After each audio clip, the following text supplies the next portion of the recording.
whole thing that you're going through your whole career. Blake Lively thought her fame could muzzle the truth until Bryan Freedman fought back. After allegedly trying to force the powerhouse crisis manager into a gig-order NDA, Blake's plan backfired spectacularly. Freedman didn't just refuse, he hit back hard. In this video, we break down 5 explosive revelations from his counterattack that have Blake's PR machine in meltdown mode, transforming her supposed victory lap into a spiraling PR disaster. Attorneys told TMZ, "We are pleased with the result of this hearing and eager to move forward immediately with the discovery of this case, and the court granted our request that all attorneys in the matter actually follow the rule of law and not make any statements that could prejudice a jury. This case deals with serious allegations of SH and retaliation. We will hold the defendants accountable. We are confident that once all the evidence is submitted in the matter, Miss Lively will prevail." We'll see. That's Blake Lively's side trying to declare it a win because, you know, the judge did sort of say you must follow the law, but Justin Baldoni's team clearly also declaring the win, as TMZ is also reporting it, scored a legal win because there was no gag order placed. That's what Blake Lively was trying to do. Blake was also trying to not have this lawyer, Bryan Freedman, depose her, and she lost that as well. So while they're spinning it in their favor, yes, Bryan's got to be a little bit more careful. Clearly, he's still out there making statements, just like Blake Lively's team is doing. He doesn't seem to be releasing anything else, and I suspect we're going to start getting less from this side as evidence and filings go, because, look, judging by another legal analysis I've watched of this hearing today, they got to be careful. They got everything out. It's all right. Now stop. Be careful. Don't keep doing what you're not supposed to do.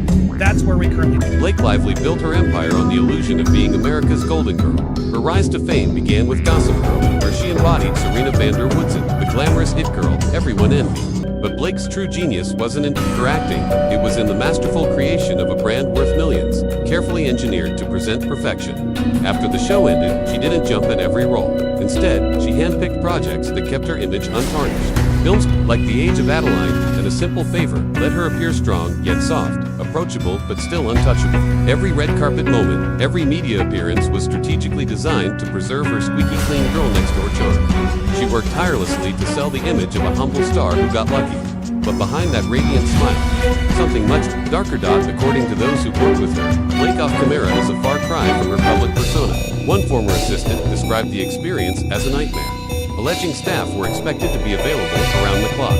A crew member from a recent film said Blake turned ice cold the moment the cameras cut, especially toward those she didn't consider relevant. Her social media, praised for its wit and candor, wasn't spontaneous at all.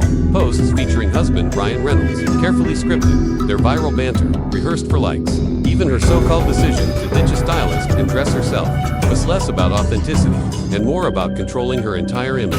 That obsession with control carried into her business ventures. When she launched Betty Buzz, a line of non-alcoholic mixers, Blake sold it as a passion project that reflected her personal values. "I don't drink, but I love the ritual of gathering," she told Vogue, what she didn't mention. Several female consultants on the project claimed their ideas were used without credit. 3 walked away after being pressured to sign strict NDAs when they questioned her methods. Blake markets herself as a champion of women, but insiders say otherwise. One former executive assistant alleged she was paid far less than male counterparts and filed a formal HR complaint about the pay gap. She was fired weeks later, officially for performance issues. The stakes are higher than ever. Blake's brand isn't just image, it's empire, with endorsement deals bringing in an estimated $6 to $8 million a year, and business ventures valued in the tens of millions. She has everything to lose if her polished image crumbles, and those cracks are already showing. It started when a makeup artist posted then quickly deleted a TikTok about an unnamed Alistair who made a crew member cry on set. Fans quickly guessed Blake, and former staff began responding with cryptic emojis that seemed to confirm the story. So who is the real Blake Lively? Behind the dazzling facade lies someone described as calculated, dismissive, and willing to protect her empire at all costs, even if it means silencing the very people who helped build it. Keeping up the illusion didn't just take smart branding. It took a machine built to bury the truth. That probably is the extent of the New York Times' obligations, legally and ethically. It's like, listen, this seems weird that you have this. Tell us why this is legit. And I believe, and you and I have talked about this, Van Zandt, but like, now all of a sudden existed. She said, oh yeah, we got him through this subpoena.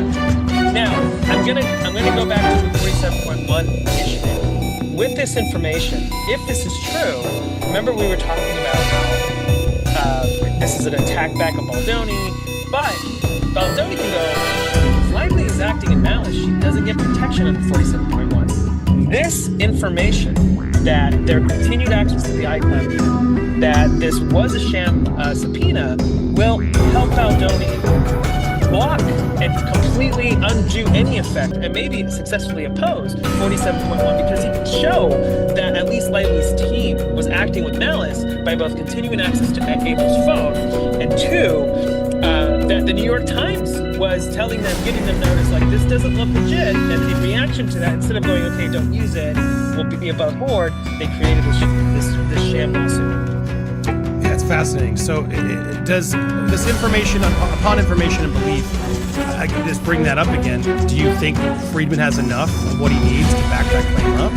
Yes, so he is able, through using the pretext, to put in allegations that he's doing in good faith, and I believe that they're being done in good faith, in order for it to stay, in order to prevent another attack on the complaint. Because every time there's a new amended version of any type of either answer or claim, the other side gets a new opportunity to attack it, a motion to dismiss, or what we call a motion to strike. So he has to, whenever, yes, it's good that he's adding things and he's doing new ones, but he has to do it in a way so that he knows he's writing it with the anticipated attack coming back. So that's why he's making these things very, one, thorough, but also upon information and belief, so that the judge can say, listen, for purposes of now, I just have to assume it's true, and if the New York Times told them they're not going to perpetuate in a lie, and this other Van Zandt complaint came in to really maybe mislead or assuage the fears of the New York Times, when Lively's team knew they were not true in the beginning, it would prevent an attack on this new pleading. And I know I'm going back in circles, but we basically restarted the cycle by the filing of this new amended. What happens when someone dares to take on Hollywood's most image-obsessed celebrity? Just ask the long list of people bound by Blake Lively's notoriously ironclad non-disclosure agreements. Multiple top-tier entertainment lawyers claim Blake's legal team at Pressman Doyle is known for being among the most ruthless in the industry, laser-focused on preserving her pristine public persona. But these aren't ordinary NDAs. Insiders refer to them as nuclear contracts.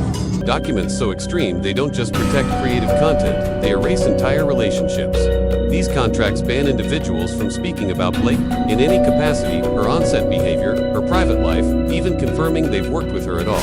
I've examined countless celebrity NDAs, said one prominent attorney on condition of anonymity. Blake's are something else. They're written to make any professional interaction with her disappear completely. The numbers speak volumes. 3 separate sources revealed that over the last 5 years, Blake has issued more than 50 NDAs to makeup artists, assistants, collaborators, as-ins, collaborators, that averages out to nearly 1 NDA every single month. For context, most sign around 5 to 10 per year, and the stories behind these legal contracts are even more revealing. After one makeup artist posted a lighthearted photo from the set of A Simple Favor, Blake's lawyers responded in under 24 hours. Not only was the image removed, but she was sent a new NDA prohibiting her from mentioning anything about Blake. Again, when she hesitated, she received a phone call warning that she could lose future work on major productions.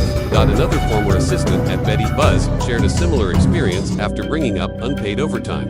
According to him, Blake's legal team contacted him late at night with a harsh ultimatum: either sign an updated NDA with a $250,000 breach clause or risk termination and an expensive lawsuit for violating his original agreement.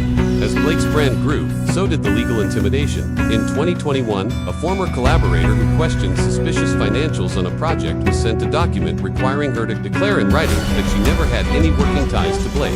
She refused, though she had spoken to no one publicly.